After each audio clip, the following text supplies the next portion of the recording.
Prak! Reza melempar ponselnya ke atas meja kerja setelah menutup telepon dari orang suruhan yang bertugas menjaga langit di luar kota. Kepalanya langsung berdenyut pusing saat menerima beberapa laporan tentang anak angkatnya itu. Abang, apa jadinya kamu nanti kalau sampai mereka nemuin kamu? Sejauh apapun kamu dipisahin, tapi darah juga yang akan menyatukan. Pria berjas hitam itu mendesah. Yang dipikirkan tentu adalah anak bungsunya kelak yang mungkin akan terkejut jika tahu asal-usul keluarga pemuda yang dia cintai itu. Terlebih istrinya juga tidak mungkin melepas langit begitu saja. Reza sedang bersusah payah membuat langit hanya fokus pada keluarga Rahardian, bukan yang lain. Meski kelak takdir harus mengarahkannya pada sebuah kenyataan yang sudah 18 tahun Reza dan papanya simpan rapat. Tok tok tok. Ketukan pintu membuyarkan lamunannya. Masuk, ucap Reza malas.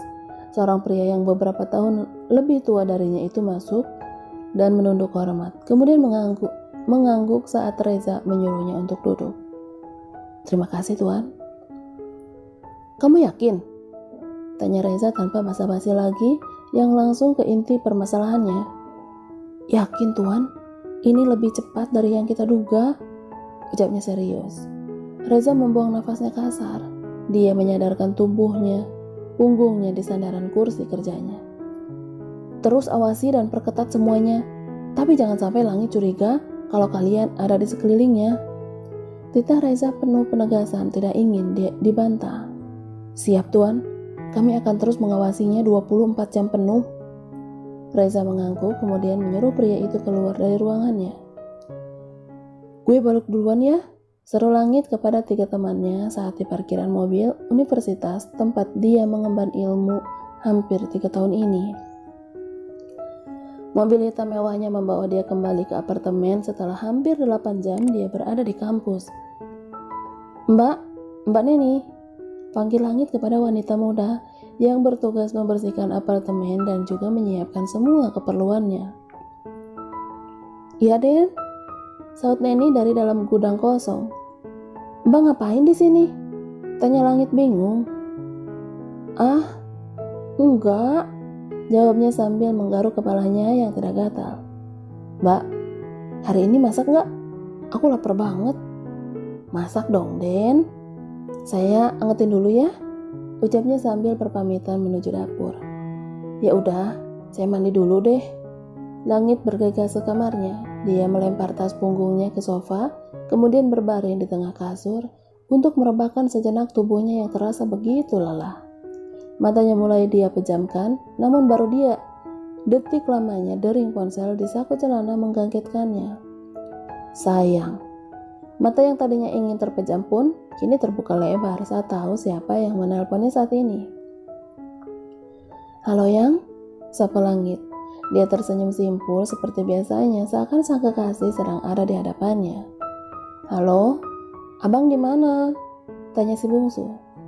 Di rumah, baru sampai pulang kuliah. Aku kangen, ucap Cahaya dengan manjanya. Jika gadis itu ada di dekatnya, sudah pasti Langit akan mencium kedua pipi kekasihnya itu. Iya, abang juga kangen, tapi masih lama ya ketemunya. Ya kali aja kayak kemarin abang tiba-tiba pulang gitu, rengek Cahaya. Kemarin karena ada urusan penting Yang, kalau nggak ada hal mendesak ya abang pulang kayak biasanya, 2 bulan sekali.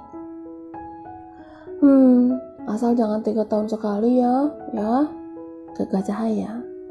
Ini kan abang Langit, bukan abang Toyib. Hari yang ditunggu tiba. Semua keluarga sudah datang ke kampus Langit sejak pagi tadi untuk menyaksikan anak angkat Rahardian itu di wisuda hari ini. 3 tahun sudah mereka berpisah, membentangkan jarak demi masa depan yang jauh lebih baik. Ambisi dan tekad kuat seorang anak yang kini tumbuh dewasa di usia 22 tahun itu membuahkan hasil yang sempurna. Menyandang gelar sarjana manajemen di ujung namanya. Langit menjadi mahasiswa terbaik dengan predikat. Tentu itu membuat Reza dan Melisa sangat bangga. Kedua orang tua itu menerima pelukan Langit dengan rasa bahagia dan terharu. "Selamat ya Bang, Bunda bahagia banget," bisik Melisa. Dia bingung harus berkata apa karena setiap tahun selalu menjadi hal yang sama. Wanita yang membesarkan Langit dengan kasih sayang yang tidak terkira hanya bisa menitikkan air mata sambil terus mengusap punggung lebar anak angkatnya. "Berkat doa Bunda, gak ada Bunda maka mana mungkin aku begini," jawab Langit. Pemuda tinggi itu pun ikut menitikkan air mata haru bercampur senang. Terima kasih karena tidak pernah mengecewakan Bunda ya Bang. Pasti Abang akan lakuin apapun untuk Bunda." Pelukan kini beralih pada Reza. Pria itu menepuk anak yang dulu pernah ditabrak oleh temannya saat mencari sang istri yang menghilang beberapa hari. Sempat berdebat, dia awal bertemu karena Langit kecil begitu bergantung kepada sang istri hingga akhirnya mereka resmi secara hukum mengadopsi Langit.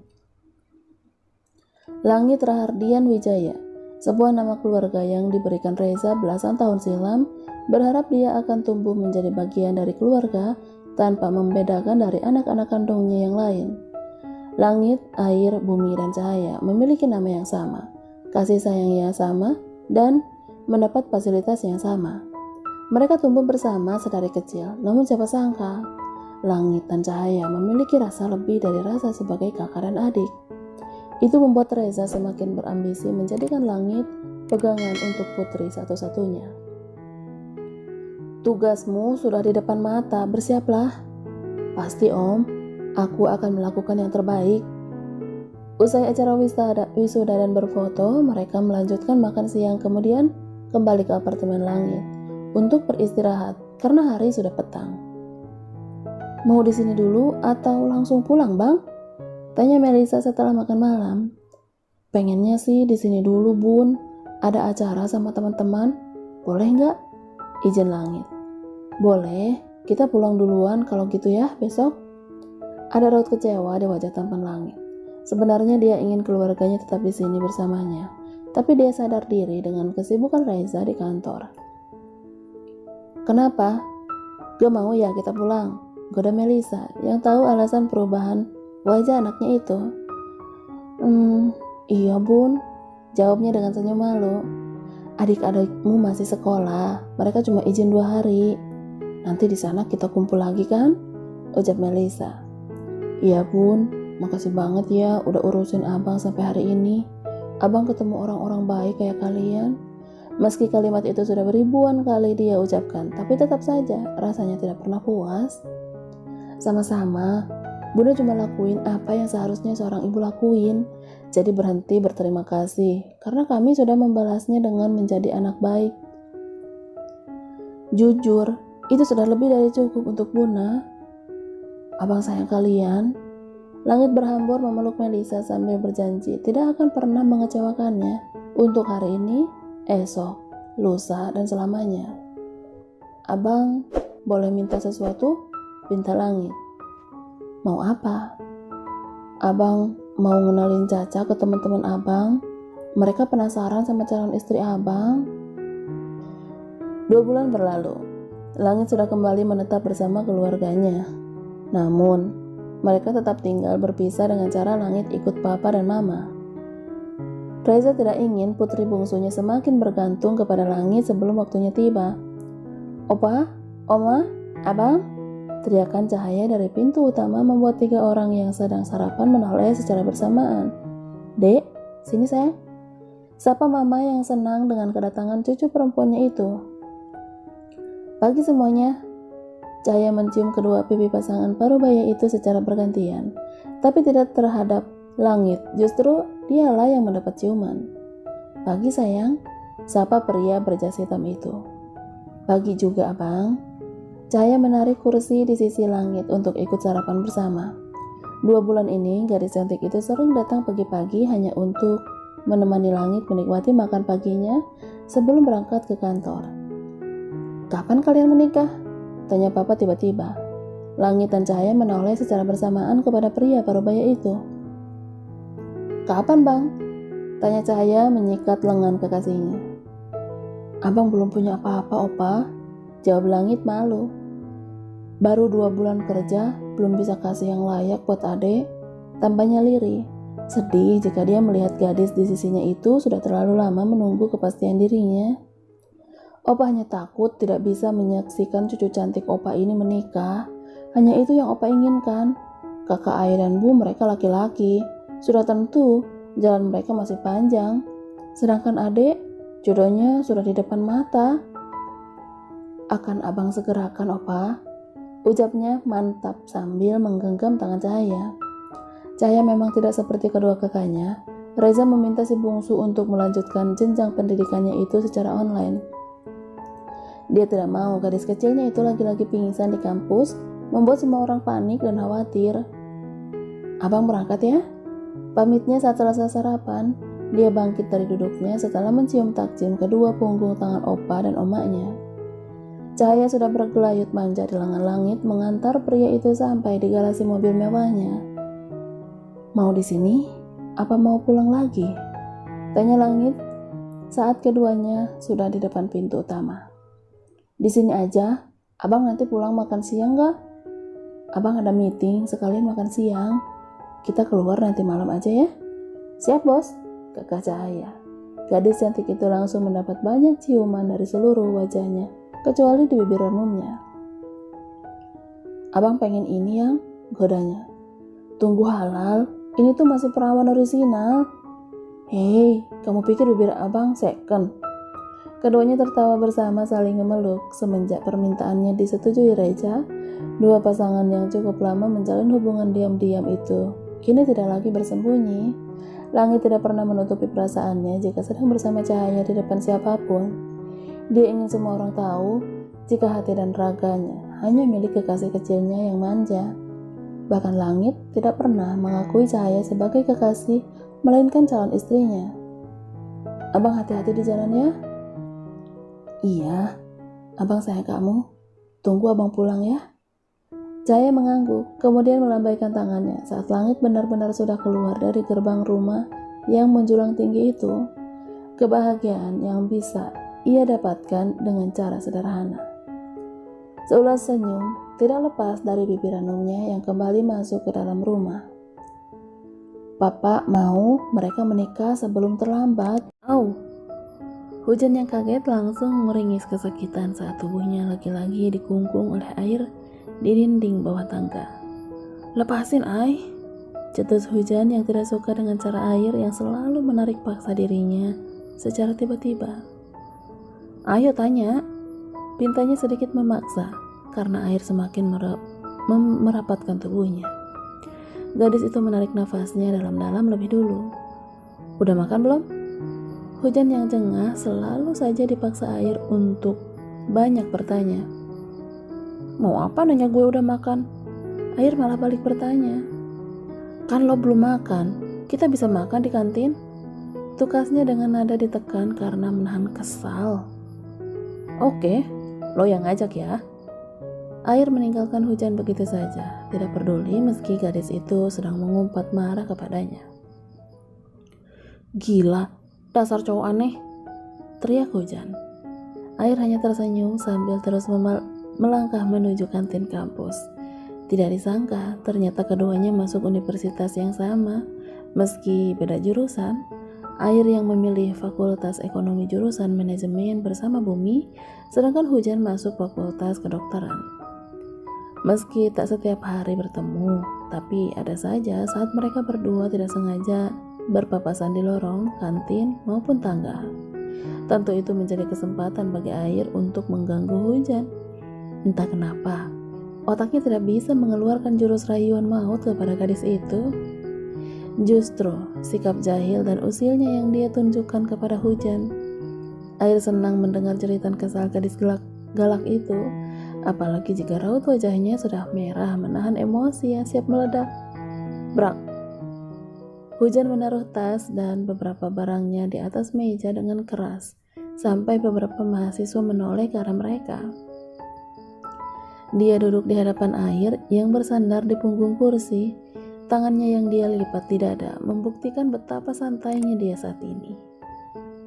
Cepetan kalau mau makan, gue ada kelas sebentar lagi, ucap Hujan. dia memalingkan wajahnya. Makanlah, kan lo yang ngajak ke sini. Lo juga yang nanya gue udah makan apa belum. Berarti lo juga yang ngambilin gue makanan. Ingin rasanya dia menghajar air sekarang juga. Sikap air yang seenaknya membuat mereka sering berdebat panjang. Lo kira gue ini dayang-dayang lo? Protes hujan. Air hanya tertawa kecil. Sebenarnya dia tidak begitu lapar. Dia cuma ingin bermain-main dengan hujan saat ini. Cepetan, titah air. Makin lama lo duduk, makin lama juga lo sama gue. Apa lo sengaja pengen deket-deket sama gue? Goda air dengan senyum menyeringai. Dih, percaya diri amat sih lo, tukasnya. Lalu bangun dari duduk. Hujan melangkah cepat mengambil makanan untuk pemuda yang dianggap tidak waras baginya.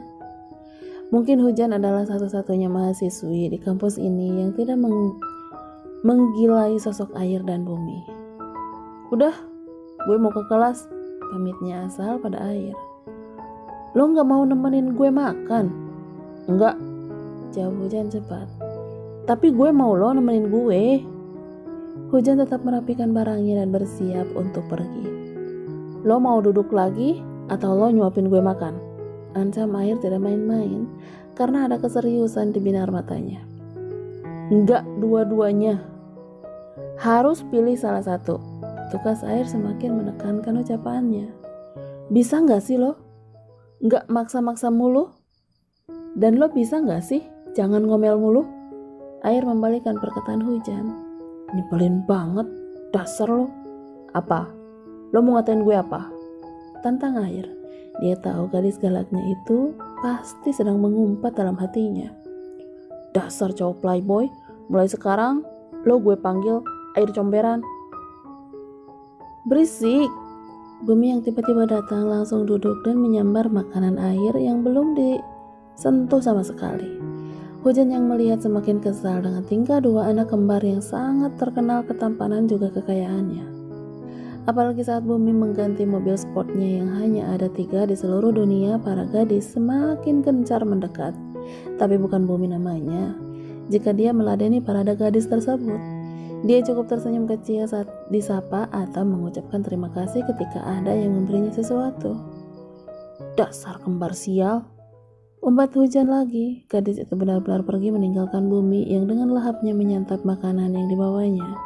Sedangkan air malah tertawa melihat raut wajah kesal Hujan. Kamu belum makan? Tanya Ai. Akhir-akhir ini adiknya terlihat lebih berisi. Udah, tapi lapar lagi. Kamu mau langsung pulang atau mau kemana? Tanya air. Mau ke toko buku sebentar, sahut Bumi dengan mulut penuh makanan. Nanti bilang mama ya, kakak pulang malam, kata air sambil menyambar kunci motor dan jaketnya. Mau kemana? Biasa, banyak urusan, kekeh Ai, langsung berlalu meninggalkan adiknya. Langkah kakinya langsung menuju parkiran di mana tempat motor sport keluaran terbarunya berada. Pemuda itu masih senang dengan hobinya meski sedikit mengancam keselamatan. Air melajukan motornya dengan kecepatan tinggi menuju sebuah bengkel milik salah satu temannya yang juga sekaligus menjadi tempat tongkrongan para anak muda. Wah, big boss kita baru mampir lagi nih, sapa Bobby, si pemilik bengkel. Haha, sibuk banget, ini baru ada waktu, sahut air yang langsung membuka lemari pendingin untuk mengambil satu kaleng minuman bersoda. Sibuk pacaran kali, timpa Sandi membuat yang lain ikut tertawa. Air langsung ikut bergabung dengan yang lain. Banyak yang mereka bahas dari mulai perihal motor, balap liar, sampai mantan tidak luput dari pembicaraan 5 pemuda tampan itu. Suara gelak tawa saling lempar. Kulit kacang sampai seling ejek sudah biasa terjadi di tempat itu. Tring, Air meraih ponselnya saat terdengar suara notifikasi pesan. Yayang, jadi jemput nggak? Air, ya, tunggu 15 menit lagi. Baru saja dia ingin bangkit dari duduknya, ternyata bahunya ditahan seseorang. Ai, apa kabar? Sapa orang yang menahan bahu Air tadi. Kok lo di sini? Kapan pulang? Tanya Air terkejut melihat salah satu temannya baru kembali dari luar negeri. Dia baru tahu, ledek Poppy. Wah, kalian gak kasih tahu gue. Air kembali duduk, bertukar kabar dan cerita kepada temannya sampai dia lupa dengan pesan yang ia kirim barusan kepada gadis yang kini sedang menunggunya. Katanya 15 menit, gerutu Ai yang kesal karena sudah hampir 30 menit dia menunggu. Berkali-kali menghubungi Air tapi tidak satupun panggilannya dijawab. Begitupun dengan pesan yang dia kirim, jangankan dibalas, dibaca pun belum.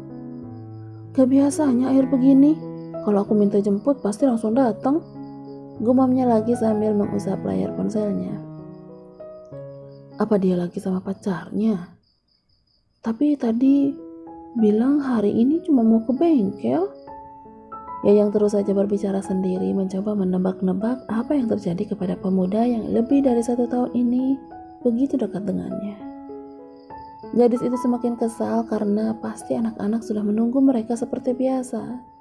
Akhirnya dengan langkah gontai Yayang memilih masuk kembali ke dalam gedung yang 10 menit lalu baru saja dia tinggalkan, menyusuri lorong-lorong yang dipenuhi ribuan buku yang tersusun rapi, sampai kedua matanya menatap satu sosok yang dia tunggu sedari tadi.